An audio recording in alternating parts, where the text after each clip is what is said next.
तो जय हिंद जय जोहार। आज है 13 जुलाई 2026 और आज का दिन आप सबों का सफल सुखद और सुंदर हो। इसी के साथ आज के दिन की शुरुआत करते हैं आज के समाचार पत्रों के खास खबरों के साथ। तो सबसे पहले बात करते हैं महत्वपूर्ण दिवस की। तो चलिए अभी तक का जितना भी महत्वपूर्ण दिवस है उसको हम लोग एक बार रिवाइज कर लेते हैं। 1 जुलाई को डॉक्टर्स डे मनाया जाता है, सीए डे मनाया जाता है और जीएसटी दिवस मनाया जाता है। और 2 जुलाई को विश्व खेल पत्रकार दिवस मनाया जाता है। 3 जुलाई को अंतर्राष्ट्रीय प्लास्टिक बैग मुक्त दिवस है और 4 जुलाई को यूएसए स्वतंत्रता दिवस है। 5 जुलाई को अंतर्राष्ट्रीय सहकारिता दिवस होता है, जबकि 6 जुलाई को विश्व जूनोसिस दिवस मनाया जाता है, जबकि 7 जुलाई के दिन विश्व किस्वाहिली भाषा दिवस के रूप में मनाया जाता है। 10 जुलाई को वैश्विक ऊर्जा स्वतंत्रता दिवस के रूप में मनाया जाता है और 11 जुलाई जो कि काफ़ी महत्वपूर्ण है विश्व जनसंख्या दिवस के रूप में मनाया जाता है। 12 जुलाई को पेपर बैग दिवस मलाला दिवस के रूप में मनाया जाता है। 15 जुलाई को विश्व युवा कौशल दिवस के रूप में मनाया जाता है। तो अभी तक के इतने सारे महत्वपूर्ण दिवस हैं जुलाई महीने के। चलिए महत्वपूर्ण खबर में देखते हैं। तो ओरमांझी राइस मिल में डकैती हुई है। 2 वैन से पहुंचे 22 अपराधियों ने 5 घंटे मचाया उत्पात, कर्मियों को पीटा, 3.5 लाख नगद समेत अन्य सामान लूटे गए। तो ओरमांझी स्थित एक बड़े राइस मिल में कोल्ड ड्रिंक्स गोदाम में अपराधियों ने 5 घंटे तक डकैती की घटना को अंजाम दिया। यह कारखाना ओरमांझी के तापे गांव में स्थित है। 20 से 22 की संख्या में आए सशस्त्र अपराधियों ने परिसर में मौजूद कर्मियों को बंधक बना लिया और मारपीट की। उन्होंने मौके पर मालिक के अपहरण की भी धमकी दी और लॉकर से 3,35,000 रुपये नगद लूटकर फरार हो गए। इसके अलावा ट्रांसफार्मर तोड़कर कॉपर वायर और गोदाम में रखी कोल्ड ड्रिंक्स की बोतल भी लूटकर ले गए। अगली खबर है वित्त विभाग ने पोषाहार बांटने वाली एजेंसी को दिया 6 माह का विस्तार। तो महिलाओं और बच्चों को अगले माह से मिलेगा टेक इन होम राशन।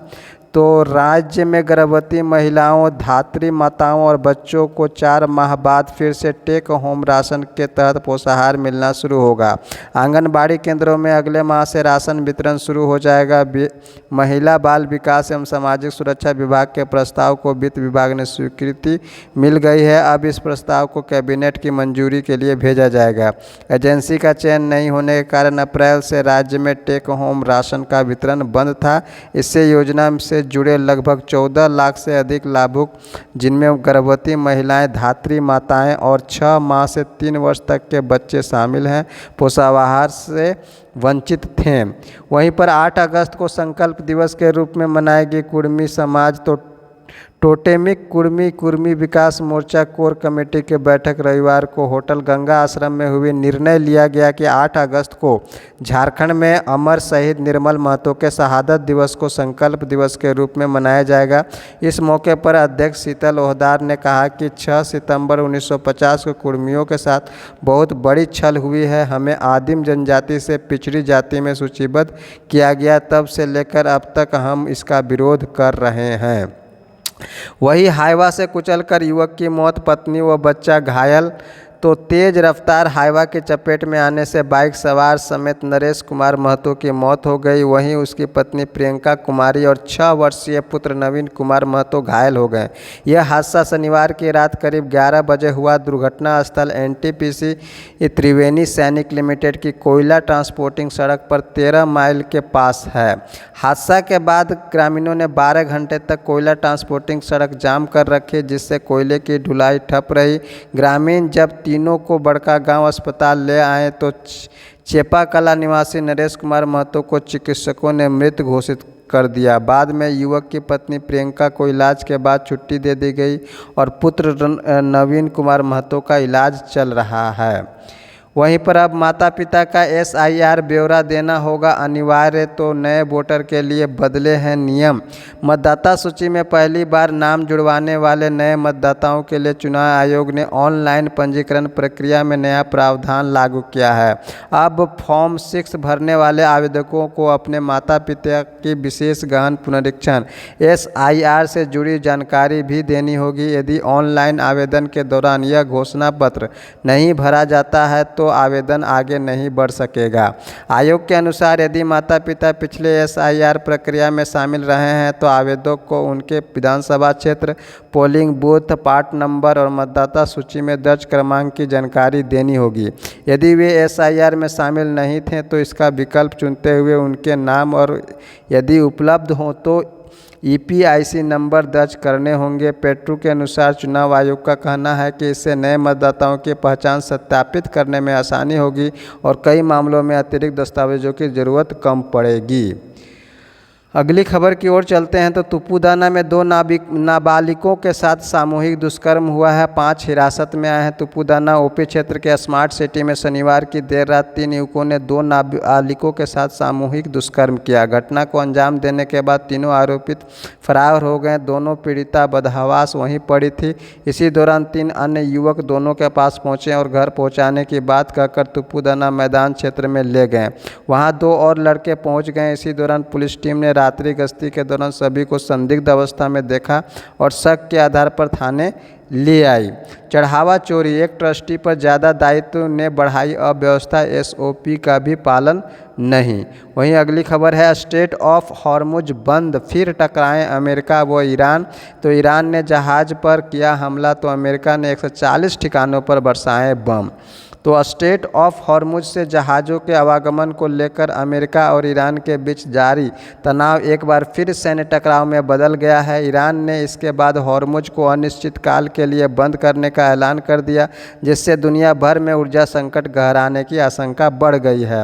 हालांकि अमेरिका ने दावा किया है कि यह समुद्री मार्ग पूरी तरह खुला हुआ है और ईरान का कोई नियंत्रण नहीं है। न्यूयॉर्क टाइम्स के अनुसार ईरान ने शनिवार को हॉर्मुज स्ट्रेट में नियमों के उल्लंघन का आरोप लगाते हुए ओमान के समुद्री क्षेत्र में साइप्रस के ध्वज वाले एक व्यापारी जहाज पर ड्रोन हमला किया। जहाज पर 11 भारतीयों समेत 24 लोग सवार थे। ओमान ने 10 भारतीयों समेत 23 लोगों को सुरक्षित निकाल लिया है, जबकि एक भारतीय अब भी लापता बताया जा रहा है। ईरान ने एक अन्य जहाज पर चेतावनी फायरिंग करने का भी दावा किया।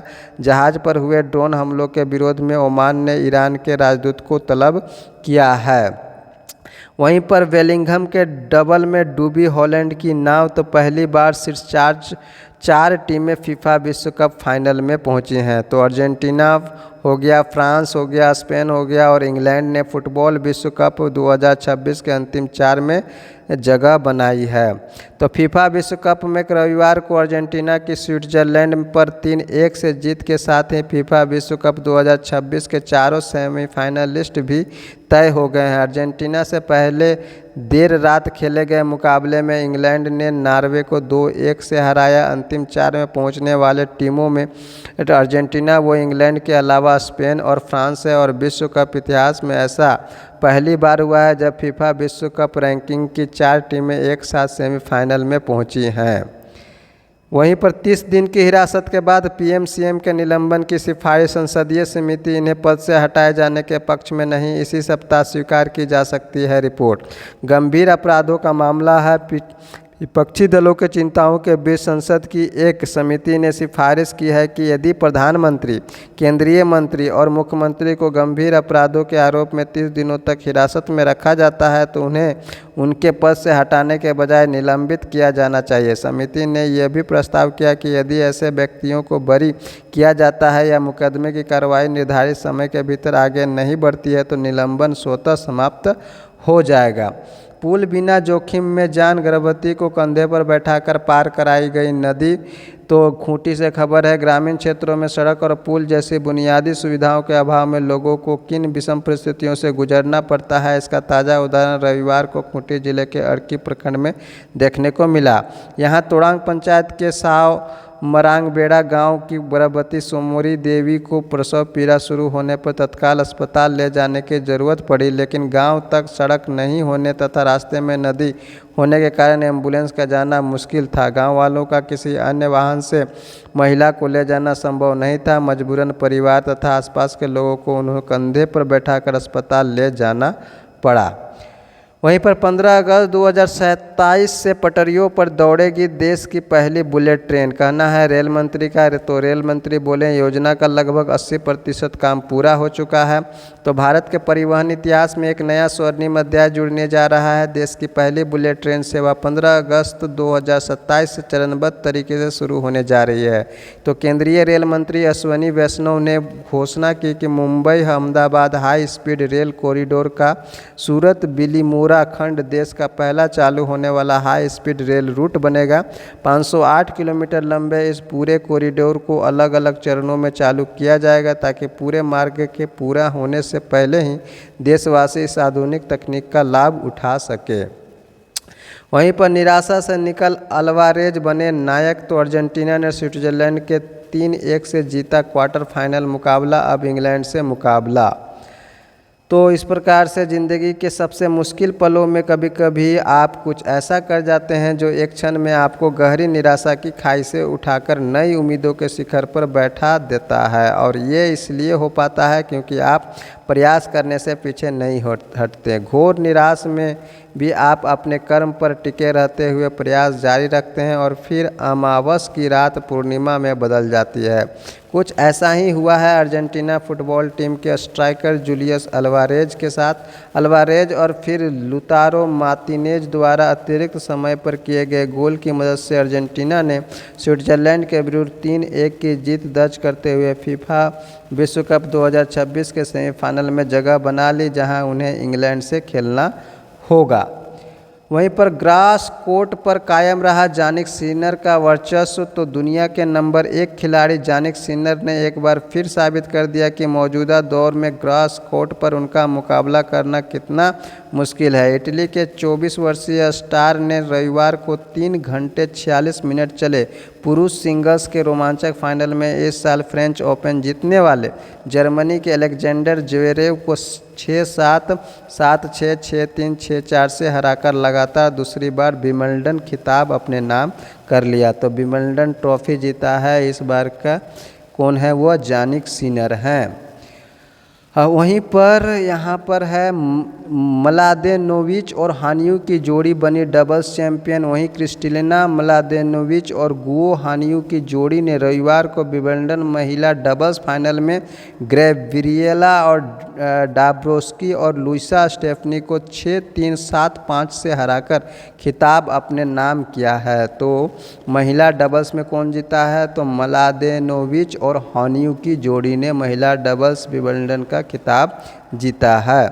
वहीं पर झारखंड के बिटिया मानसी कुमारी को मिला राष्ट्रीय सम्मान। तो रांची की युवा महिला उद्यमी और अंतरिका नामक स्टार्टअप की फाउंडर मानसी कुमारी को देश के प्रतिष्ठित टैली MSME ऑनर्स 2026 के वंडर वुमेन अवार्ड से सम्मानित किया गया है। ये सम्मान महिला उद्यमिता, नवाचार, नेतृत्व क्षमता एवं समाज में सकारात्मक परिवर्तन लाने वाले उद्यमियों को दिया जाता है। अंतरिका एक सामाजिक स्टार्टअप है जो महिलाओं के मासिक धर्म, स्वास्थ्य, पर्यावरण संरक्षण एवं सस्टेनेबल नवाचार के क्षेत्र में कार्य कर रहा है।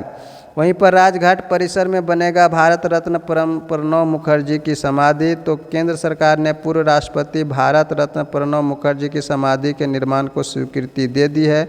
उनकी समाधि राजघाट परिसर स्थित राष्ट्रीय स्मृति स्थल में बनाई जाएगी। यहाँ पर पहले से अलग अलग समय में पूर्व राष्ट्रपतियों और पूर्व प्रधानमंत्रियों की समाधि बनाई गई है। कांग्रेस के वरिष्ठ नेता रहे प्रणब मुखर्जी का निधन 31 अगस्त 2020 को 84 वर्ष की आयु में दिल्ली में हुआ था। वहीं पर फिर सुलगा पश्चिमी एशिया, भारतीय चालक दल वाले जहाज को बनाया निशाना। अमेरिका ने 140 जगह गिराए बम। ईरान का 5 खाड़ी देशों पर हमला, हॉर्मुज हो गया है बंद।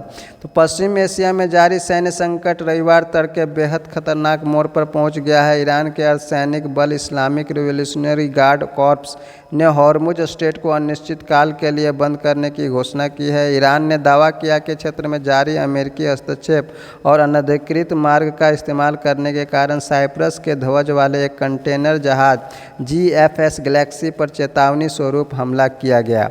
हमले के कारण जहाज के इंजन कक्ष को भारी नुकसान पहुंचा और वह धू धू कर जल उठा। इस जहाज़ पर चालक दल में 11 भारतीय नागरिक सवार थे, जिनमें से 10 को ओमान के अधिकारियों ने जीवन रक्षक नौका की मदद से सुरक्षित रेस्क्यू कर लिया है, जबकि एक भारतीय नागरिक अभी भी लापता है। वहीं पर गैतलसूत और पतरातू डैम में डूबने से 2 युवकों की मौत हुई है। रविवार को राजधानी के गैतलसूत डैम में युवक के अरसलान खान उर्फ बबलू 22 वर्षीय बरियातू निवासी और पतरातू डैम में युवक आश्वनी 22 को डूबने से मौत हो गई। गैतलसूत डैम के रोज आइलैंड में निर्माणाधीन फ्लोटिंग पावर प्लांट के पास रविवार की शाम 6 बजे हादसा हुआ। अरसलान बरियातू मिल्लत कॉलोनी का निवासी था और उसके पिता का नाम अमन खान है। दोनों ही हादसे नहाने के दौरान हुए। पतरातू डैम अश्वनी रांची से अपने 4 दोस्तों के साथ घूमने गया था। यहीं पर है दुष्कर्म के आरोपी से पंचायत ने 20,000 जुर्माना ले की पार्टी। तो जिले में 3 खबर है गुमला जिले से। तो जिले में 3 साल की बच्ची से दुष्कर्म मामले में पंचायत के सदस्यों का शर्मनाक चेहरा उजागर हुआ है। यह मामला घाघरा थाना के पलमा गांव से जुड़ा है। यहां पंचायत के कुछ सदस्यों ने आरोपी पर मामले को दबाने के बहाने पहले 1 लाख रुपये का जुर्माना लगाया, फिर उससे तत्काल वसूल किए गए 20,000 रुपये से मांस और शराब की पार्टी की। वहीं आरोपी से कहा गया कि उसे शेष 80,000 रुपये 1 सप्ताह में देने होंगे। इधर गांव में जब पंचायत के सदस्य पार्टी कर रहे थे, तभी पुलिस बल गांव में पहुंच गया। पुलिस ने मौके पर से आरोपी सुनील लोहरा को गिरफ्तार कर लिया। थाना प्रभारी मोहन कुमार ने बताया कि उन्हें सूचना मिली कि पंचायत में इस दरिंदगी के मामले को दबाने की कोशिश की जा रही है। वहीं है अगली खबर, नोस्कोवा बनी विंबलडन की नई क्वीन। तो चेक गणराज्य 21 वर्षीय लिंडा नोस्कोवा ने शानदार प्रदर्शन करते हुए विंबलडन 2026 महिला सिंगल्स का खिताब अपने नाम कर लिया है। तो महिला सिंगल्स का खिताब किसने जीता है? नोस्कोवा जो कि चेक गणराज्य की 21 वर्षीय लिंडा नोस्कोवा हैं। कहाँ की है? चेक गणराज्य की। अगली खबर की ओर चलते हैं। तो ये आपका इंग्लैंड ने भारत को 56 रन से हराया और 4-0 से जीती सीरीज। जॉस बटलर ने अपने पुराने आक्रामक अंदाज का झलक दिखाते हुए शानदार शतक जड़ा, जबकि कप्तान हैरी ब्रूक ने भविष्य के सितारे की तरह बल्लेबाजी करते हुए तूफानी पारी खेली, जिससे इंग्लैंड ने 5वें T20 अंतर्राष्ट्रीय मुकाबले में भारत को 56 रन से हराकर 5 मैचों की सीरीज में 4-0 की ऐतिहासिक क्लीन स्वीप पूरी कर ली। तो ये था आज के समाचार पत्रों के खास खबर। हर रोज़ के समाचार पत्रों के खास खबर जानने के लिए हमारे चैनल के साथ जुड़ें। हमारे चैनल का नाम है शंकर बेदिया क्लासेस। और यदि आप JPSC के एस्पायरेंट हैं तो हमारे इस चैनल पर सब्जेक्ट वाइज और टॉपिक वाइज क्लासेस ली जाती हैं, जहां से आप अपनी तैयारी को बेहतर बना सकते हैं। तो मिलते हैं इसी तरह के वीडियो के साथ। तब तक के लिए जय हिंद, जय जोहार।